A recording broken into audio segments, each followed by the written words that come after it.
George Müller nació en lo que es la actual Alemania. Allá por 1805, cuando esta parte del planeta todavía era colonia española y Napoleón era emperador de parte de Europa. Tuvo una vida muy cómoda, la familia tenía dinero y tenía posesiones. El joven George gastaba los recursos familiares en una vida pecaminosa. Se cuenta que a los 14 años, mientras su madre agonizaba, él estaba ebrio en compañía de gente de mal vivir. Su padre quería que el joven George fuera clérigo luterano, no por la inclinación religiosa, sino para que tuviera un sostén seguro y generoso de parte del Estado, lo que le permitiría seguir con su estilo holgado de vida. Al fin fue a la universidad y allí encontró al Dios al que serviría y amaría por el resto de su vida. Su primer desafío fue cuando le comunicó a su padre que se había decidido por la obra misionera y no por el servicio común de los clérigos luteranos. Su padre se opuso firmemente y amenazó con no sostenerlo más en lo económico. Fue entonces que decidió depender totalmente de aquel que lo había llamado. En ese tiempo se tuvo que alojar en una casa para estudiantes sin recursos, la cual tiempo atrás fuera un orfanato. La historia del fundador del orfanato, de la fe que utilizó para su empresa y el alcance de la misma lo impactaron fuertemente. Por su llamado misionero se trasladó a Inglaterra, sirviendo un tiempo en una congregación en Bristol, donde se rehusó a recibir un salario. En ese tiempo, los huérfanos llenaban las calles de la ciudad. Se sintió conmovido y quiso ayudar, pero no tuvo el acompañamiento de la congregación en la que servía, por lo que dispuso reacondicionar su casa familiar en acuerdo con su esposa y albergaron a 30 huérfanos. Al poco tiempo fue rentando otras casas y ya eran 90 niños, pero aún así era poco. Se fueron extendiendo más y más hasta tener 2.000 niños, los cuales eran alimentados, vestidos y educados. Se cuenta que el nivel educativo de los niños del orfanato era tan excelente que al terminar su preparación recibían incontables ofertas laborales.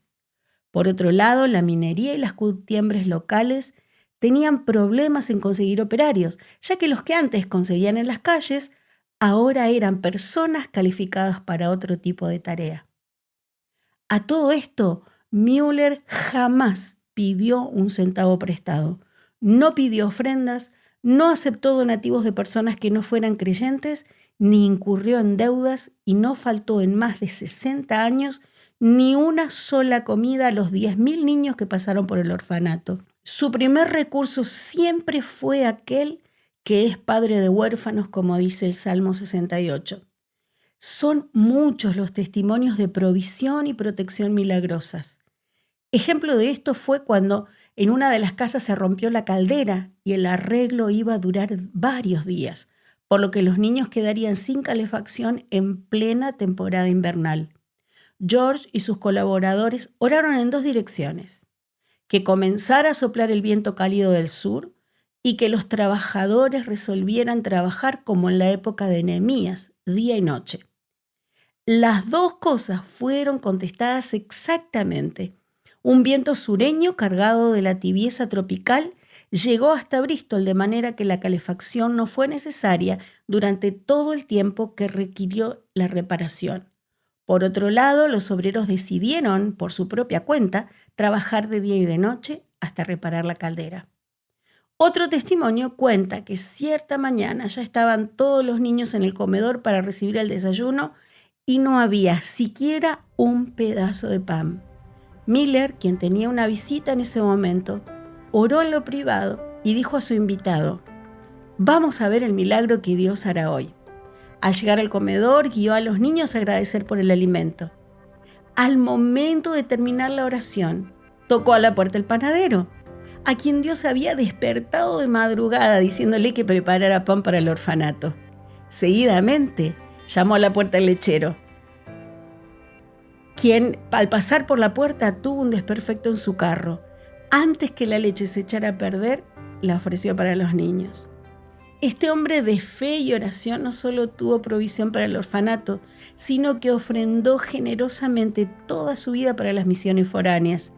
Él mismo cuenta que en una oportunidad una obra misionera necesitaba 380 libras. Él solo tenía 180 en su cuenta bancaria, pero aún así hizo un cheque por el importe total mientras oraba por la provisión. Ese mismo día recibió 2 donativos para su persona, ambos de 100 libras, lo que completó el importe que se había propuesto ofrendar. La vida de George Mueller nos desafía a tener nuestra vida basada en la fe de que Dios oye nuestras oraciones. Su vida de dependencia absoluta nos motiva a imitarle. Podemos concluir que el Padre siempre respondió a las oraciones de un hijo que no pedía para sí mismo, sino para la tarea que le había sido encomendada. ¿Oras por las necesidades de otros? ¿Dependes de la provisión de Dios en todas las áreas? Que podamos reproducir la misma vida de oración y confianza que tuvo este gran hombre. El mundo actual necesita que los hijos mostremos el poder de Dios de maneras innegables.